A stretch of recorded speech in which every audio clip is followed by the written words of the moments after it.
Sa dami ng iniisip at pinagdadaanan natin sa buhay, stress, failures, struggles, minsan pakiramdam natin mag-isa tayo. But in John 17, may isang katotohanang dapat mong malaman. Si Jesus mismo, ipinagdadasal ka.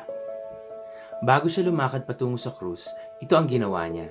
He prayed for His disciples na manatili silang matatag kahit sa gitna ng pagsubok. John 17:11. He prayed for you, lahat ng susunod sa Kanya sa hinaharap. John 17:20.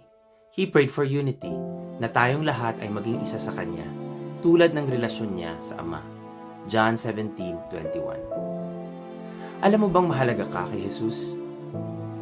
Hindi ka nakalimutan.